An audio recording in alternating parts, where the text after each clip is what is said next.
बिस्मिल्लाहिर्रहमानिर्रहीम। अब एक्साइटेटरी और inhibitory receptor in post synaptic membrane, इसका थोड़ा मैकेनिज्म इन्होंने बयान किया है, ये डिस्कस करते हैं। अब इस पोस्ट साइनेप्टिक मेम्ब्रेन में ये जो रिसेप्टर्स है या इस मेम्ब्रेन में न्यूरोट्रांसमीटर रिसीव करने के बाद एक्साइटेशन करेगा या इनहिबिशन, और कुछ रिसेप्टर्स ऐसे जो बाज टाइम एक्साइटेशन करते हैं और बाज टाइम इनहिबिशन करते हैं। तो इसका मैकेनिज्म क्या है, ये इसको इनहिबिट कैसे करेगा और एक्साइट कैसे करेगा। ये जो रिसेप्टर्स होते हैं ये कुछ क्या करते हैं, ये इस केटाइन चैनल पर अटैक कर देते हैं और इसको ओपन कर देते हैं। जब केटाइन चैनल को ओपन कर देते हैं तो बाहर से सोडियम की जो चार्जेस है वो कहाँ पर आ जाते हैं, अंदर की तरफ आ जाते हैं। जब अंदर की तरफ आ जाए तो ये मेम्ब्रेन अंदर की तरफ से क्या हो जाए, पॉजिटिव होना शुरू हो जाता है। जब ये पॉजिटिव होना शुरू हो जाता है तो ये इस तरह क्या होगा, थ्रेशोल्ड बढ़ेगा। जब ये अपने पोटेंशियल बढ़ेगा, जब अपने थ्रेशोल्ड के लेवल तक पहुंच जाएगा तो ये फिर क्या हो जाएगा, डिपोलराइज हो जाएगा और यहाँ पर एक्साइटेशन हो जाएगी इस पोस्ट साइनेप्टिक मेम्ब्रेन में। दूसरी नंबर पर ये क्या करता है, ये इस तरह करता है कि ये जो केटाइनिक चैनल है इसको क्या करता है, इसको डिप्रेस कर देता है, मतलब इसको इनहिबिट कर देता है। तो फिर निगेटिव चार्जेस अंदर नहीं आते और अंदर की तरफ निगेटिव होना स्टार्ट नहीं हो जाते बल्कि पॉजिटिव ही रहते हैं। दूसरा, यहाँ पर जो पोटेशियम की चैनल्स होती है जो पोटेशियम को बाहर लाते हैं उनको भी इनहिबिट कर देते हैं, तो अंदर से पॉजिटिव की चार्जेस बाहर नहीं जाती, तो स्टिल अंदर की तरफ पॉजिटिव रहता है। इसकी वजह से क्या हो जाता है, excitation of the post synaptic membrane. तीसरा बात जो लास्ट है, यहाँ पर क्या था कि ये जो रिसेप्टर था ये क्या करता था, ये जीन्स ट्रांसक्रिप्शन करता था। ये इस तरह करता है कि इस जीन्स ट्रांसक्रिप्शन के थ्रू ऐसे रिसेप्टर्स की एक्सप्रेशन कर देता है जो एक्साइटेशन में ज्यादा इन्वॉल्व हो, और ऐसे रिसेप्टर्स की इनहिबिशन कर देते हैं जो इनहिबिशन में इन्वॉल्व हो। तो इसी वजह से यहाँ पर क्या हो जाता है, पॉजिटिव रह जाता है, मतलब ज्यादा रिसेप्टर एक्साइटेटर के लिए हो गए और इनहिबिटर रिसेप्टर की फॉर्मेशन कम हो जाती है। तो यहाँ पर क्या हो जाता है, फिर एक्साइटेशन के लिए ज्यादा फेवर होता है। अब इनहिबिशन कैसा होता है, इनहिबिशन इस तरह होता है कि ये ऐसे रिसेप्टर्स होते हैं जो कि इस केटाइनिक चैनल को ओपन कर देते हैं। जब केटाइनिक चैनल को ओपन कर देते हैं तो अंदर की तरफ क्या आ जाता है, केटाइंस लाइक क्लोराइड। जब क्लोराइड अंदर की तरफ आ जाएगा तो क्या हो जाएगा, अंदर की तरफ निगेटिविटी स्टार्ट हो जाएगी और ये जो डिपोलराइज्ड मेम्ब्रेन था ये क्या हो जाएगा, ये वापस रिपोलराइज और समटाइम हाइपरपोलराइज हो जाते हैं और इस तरह इनहिबिशन काज हो जाती है। दूसरा ये करता है कि जो पोटेशियम चैनल्स होती है उनका परमेबिलिटी ज्यादा कर देते हैं और वहां से फिर जो पोटेशियम आयंस होते हैं वो बाहर जाना स्टार्ट कर देते हैं। जब पोटेशियम आयन बाहर जाते हैं तो अंदर की तरफ क्या हो जाता है, नेगेटिव चार्जेस होंगे क्योंकि पॉजिटिव चार्जेस बाहर की तरफ जाने लगते हैं। तो इसी वजह से भी क्या इनहिबिशन काज हो जाती है। और लास्ट उसी तरह ऐसे एंजाइम की एक्टिवेशन कर देता है जो इनहिबिशन रिसेप्टर्स को एक्सप्रेस कर देता है और एक्साइटेशन रिसेप्टर को डिप्रेस करते हैं। अब इसके बाद आ जाता है ये वाला, ये जो नीचे वाला टॉपिक है, chemical substances that function as synaptic transmitter. यहाँ पर ये कहते हैं कि मोर देन 50 ऐसे सब्सटेंसेस डिस्कवर हो गए हैं जो न्यूरोट्रांसमीटर की तरह काम करती है। अब ये न्यूरोट्रांसमीटर को इन्होंने दो ग्रुपिंग में डिवाइड किए। उस दो ग्रुपिंग की प्रोडक्शन मतलब सिंथेसिस का मैकेनिज्म भी एक दूसरे से डिफरेंट है और इनकी जो थ्योरी है उसको भी यहाँ पर डिस्कस करते हैं मैकेनिज्म के साथ। इनमें एक स्मॉल मॉलिक्यूल्स होते हैं, दूसरा न्यूरोपेप्टाइड्स होते हैं। जो स्मॉल मॉलिक्यूल होते हैं उनका फिर एक छोटा सा क्लासिफिकेशन किया है। ग्रुप 1 में इन्होंने एसिटाइलकोलिन डाला है, ग्रुप 2 में इन्होंने अमीन्स डाले हैं जिसमें norepinephrine, epinephrine, dopamine, serotonin, histamine आता है। ग्रुप 3 में अमीनो एसिड्स है जिसमें गेमा amino butyric acid, glycine, glutamate, aspartate आता है। और ग्रुप 5 में नाइट्रिक ऑक्साइड जो कि क्या है, गैस है। ये डिस्कस किया है। अब आते हैं इस स्मॉल मॉलिक्यूल्स पर। ये जो स्मॉल मॉलिक्यूल्स होती है ये रैपिड एक्शन में इन्वॉल्व होती है, लाइक सेंसरी इंफॉर्मेशन जब सीएनएस में जाना हो और या ब्रेन से जो मोटर इंफॉर्मेशन हो बाहर पेरिफेरी में लाना हो। जबकि न्यूरोपेप्टाइड्स लॉन्ग टर्म के लिए है, लाइक जिस तरह हमें लॉन्ग टर्म चैनल्स को ओपन करना हो या इसके अलावा नंबर ऑफ रिसेप्टर्स जो होते हैं उसके सिंथेसिस वगैरह हो, या इसके अलावा लॉन्ग टर्म हमें साइनेप्स के नंबर्स और साइज में क्या हो प्रोडक्शन इंक्रीज करना हो, इस चीज़ में न्यूरोपेप्टाइड्स काम आते हैं। अब इसकी प्रोडक्शन के बारे में बताते हैं। यहाँ पर ही इसकी प्रोडक्शन कहाँ पर होते हैं, साइटोप्लाज्म ऑफ द एक्सॉन ही में होता है। तो यहाँ पर ये जो माइटोकॉन्ड्रिया होता है ये एसिटाइल CoA जो है ना वो प्रोवाइड कर देता है, सही है। और इसके साथ मिल जाता है यहाँ पर होते हैं कोलिन, वो बना देता है acetyl choline. This is for synthesis of acetyl choline जो ग्रुप 1 में है, सही है। लेकिन जस्ट हम इसका प्रोसेस जो है ना ऑलमोस्ट सेम है। फिर ये इस तरह एक वेसिकल में क्या हो जाती है, ये पैक हो जाती है। फिर ये वेसिकल क्या करते हैं, आकर चिपक जाते हैं इस किसके साथ, इस प्री साइनेप्टिक मेम्ब्रेन के साथ जो सिक्रेटरी मेम्ब्रेन है। फिर जब कैल्शियम आयन आ गई यहाँ पर अटैच हो गई, वो कैल्शियम आयन की वजह से ये ओपनिंग हो गई और ये रिलीज हो गया। अब इस रिलीज के बाद यहाँ पर आ जाता है इस रिसेप्टर्स पर। इस रिसेप्टर्स की एंटीरियर एंड जो है वो क्या करता है, वो यहाँ पर जो चैनल्स थी उनको परमेबिलिटी क्या करता है, उसको मॉडिफाई कर देते हैं। अगर सोडियम की परमेबिलिटी इंक्रीज करे तो सोडियम अंदर आकर एक्साइटेशन करेगा। अगर पोटेशियम की इंक्रीज करे तो पोटेशियम बाहर जाकर क्या करेगा, इनहिबिशन करेगा। या क्लोरीन की इंक्रीज करेगी तो क्लोरीन अंदर आकर क्या करेगा, इनहिबिशन करेगा। अब इसने अपना फंक्शन परफॉर्म कर दिया। अब इसके बाद क्या होगा, क्योंकि यहाँ पर अब भी बहुत सारे एसिटाइल कोलिन या जो और स्मॉल मॉलिक्यूल्स न्यूरोट्रांसमीटर है वो रहते हैं, उसके साथ क्या होगा। फिर ये वेसिकल इस तरह इसका ये साइड जो है वो क्लोज होता जाता है, फिर क्लोज होकर ये पिंच अप हो जाता है, सही है। जब पिंच अप हो जाता है इस तरह वेसिकल बन जाता है। अब ये इसके अंदर एंजाइम्स और जो ट्रांसपोर्ट प्रोटीन है जो कि न्यूरोट्रांसमीटर के प्रोडक्शन के लिए रिक्वायर्ड है वो इसमें होते हैं। तो अब क्या होगा, यहाँ से ये एक न्यूरोट्रांसमीटर रीअपटेक पंप होता है, ये यहाँ पर क्या होता है, एसिटाइलकोलिनेस्टेरेज एंजाइम आकर इस एसिटाइलकोलिन को ब्रेक कर देते हैं।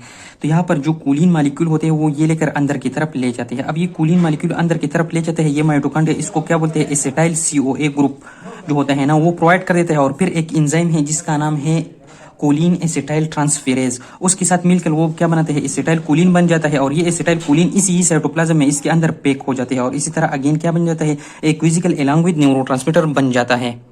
अब यहाँ पर एक ऑर्गेनेले टाइप होते हैं जिसको बोलते हैं प्रोटियोग्लाइकेन। प्रोटियोग्लाइकेन किस तरह है, प्रोटियोग्लाइकेन रेटिकुलम। इसमें क्या होता है, ये कोलिनेस्टेरेज एंजाइम होते हैं, ये इस एसिटाइल कोलिन को कोलिन में डिवाइड कर देते हैं और एसिटेट ग्रुप में से है। फिर ये कोलिन यहाँ पर ले गया अंदर की तरफ और इसकी प्रोडक्शन होगी, इस तरह आ गया।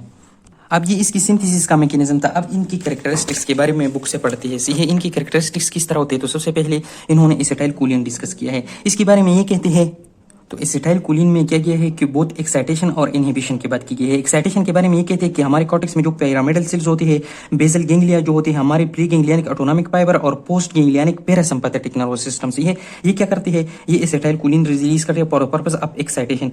अब कुछ post ganglionic neuron of sympathetic nervous system भी इसको रिलीज करते हैं, लेकिन ऑल नहीं। इसका इनहिबिटरी इफेक्ट बहुत कम होते हैं, वो होते हैं वेगस नर्व के एंडिंग में, जो कि हमारा हार्ट रेट को डिक्रीज करते हैं, वहां पर इनहिबिशन करती है। तो वो क्या है, वो पैरासिम्पैथेटिक नर्व एंडिंग है। फिर इसके बाद दूसरे नंबर पर आ जाता है नॉरएपिनेफ्रिन। अब नॉरएपिनेफ्रिन भी कुछ जगह में क्या करते हैं, इनहिबिटरी इफेक्ट का करते हैं, लेकिन मोस्टली एक्साइटेटर होते हैं। ये ब्रेन स्टेम, हाइपोथैलेमस और लोकल सेरियोलस, ये भी फोन्स में कह रहे हैं जिसके का हमारे डिफरेंट एरिया के साथ क्या होते हैं, कनेक्शन होते हैं थ्रू डिफरेंट फाइबर्स, इनमें नॉरएपिनेफ्रिन रिलीज होता है। और ये जो लोकल सेरियोलस होते हैं, हमारे जो जागने का सिस्टम होता है, इसे हम जो वेकफुलनेस का, उसके पर इफेक्ट कर देता है। इसके अलावा नॉरएपिनेफ्रिन जो होते हैं हमारे पैरासिम्पैथेटिक पोस्ट गैंग्लियनिक फाइबर से भी रिलीज होते हैं, सॉरी सिंपैथेटिक के पोस्ट गैंग्लियनिक फाइबर से, जो कि कुछ ऑर्गन पर एक्साइटेटरी इफेक्ट अप्लाई करते हैं और कुछ ऑर्गन पर इनहिबिटरी इफेक्ट अप्लाई करते हैं। इसके बाद आ जाते हैं डोपामिन। डोपामिन जो होते हैं ये हमारे सब्सटेंशिया नाइग्रा जो कि मिड ब्रेन में होता है उससे रिलीज होता है। और ये जो स्ट्रेटल रीजन है बेसल गैंग्लिया में ऊपर, जो हमारे डिफरेंट मूवमेंट में इन्वॉल्व होती है, इसी है उसकी इनहिबिशन का करते हैं। इसके बाद आ जाते हैं ग्लाइसिन। ग्लाइसिन जो होते हैं ये हमारे स्पाइनल कॉर्ड में रिलीज हो जाते हैं, जो स्पाइनल कॉर्ड में जो साइनेप्सिस होते हैं, और ये मोस्टली क्या होते हैं, इनहिबिटर होते हैं। इसके बाद आ जाते हैं गेमा अमाइनो ब्यूटेरिक एसिड। गेमा अमाइनो ब्यूटेरिक एसिड जो होते हैं ये हमेशा के तौर पर इनहिबिटरी इफेक्ट काज करते हैं और ये स्पाइनल कॉर्ड, सेरेबेलम और बेसल गैंग्लिया में रिलीज होते हैं। फिर आ जाता है ग्लूटामेट। ग्लूटामेट जो होते हैं ये एक्साइटेटर होते हैं और ये प्री साइनेप्टिक टर्मिनल जो होते हैं सेंसरी पाथवे की, जो हमारी sensation from the periphery to central nervous system ले जाती है, उसमें इन्वॉल्व होती है और ये इसके अलावा सेरेब्रल कॉर्टेक्स में भी रिलीज होते हैं। फिर लास्ट में आ जाते हैं सेरोटोनिन। सेरोटोनिन जो होते हैं ये भी इनहिबिटरी होते हैं। ये जो होता है ये हमारे ब्रेन स्टेम में जो मीडियन रेफी एक न्यूक्लियस है उससे जो होते हैं मतलब रिलीज हो जाते हैं। इसके अलावा हमारे जो स्पाइनल कार्ड के डोर्सल हॉर्न है उसमें रिलीज होते हैं, स्पेशली जो पेन पाथवे है उसमें, और हाइपोथैलेमस में भी ये रिलीज होता है। सही हो गया। अब ये जो होते हैं पेन पाथवे में क्या करते हैं, हमें रिलीफ देते हैं क्योंकि उसके इनहिबिशन करेगा और पर्सन जो होते हैं वो सो जाते हैं। इसके अलावा लास्ट आ जाते हैं नाइट्रिक ऑक्साइड। ये गैस है और ये दूसरी जो स्मॉल मॉलिक्यूल है उनसे डिफरेंट है। किस तरह डिफरेंट है ये अब यहाँ पर डिस्कस करते हैं। सबसे पहले इनकी जो सिंथेसिस मैकेनिज्म है वो अलग है। किस तरह की, दूसरी तो इस तरह वेसिकल के फॉर्म में आती थी नहीं, लेकिन इसके बारे में ये बात नहीं है। ये डायरेक्टली यहाँ पर जब इसकी जरूरत पड़ जाती है ये इसकी प्रोडक्शन हो जाती है किसी वेसिकल में पैक होने के बगैर, ये यहाँ पर डिफ्यूज होकर पोस्ट साइनेप्टिक मेम्ब्रेन तक पहुंच जाती है।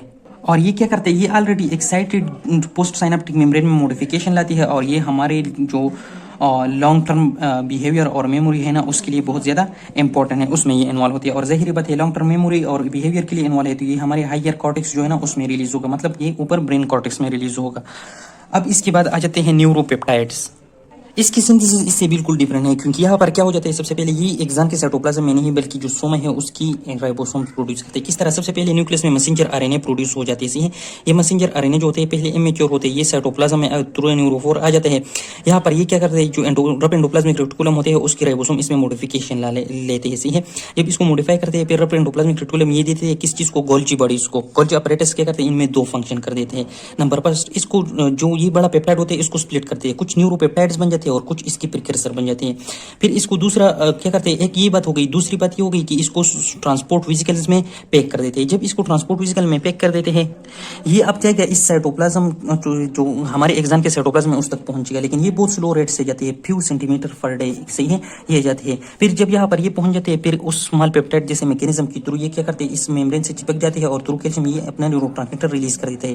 लेकिन इनका जो वेसिकल होता है वो उसी तरह ये रीयूज नहीं होता, इनमें अपने एंजाइम होते हैं जो इसको कहा जाता है, मतलब इसका ऑटोलाइसिस हो जाते हैं।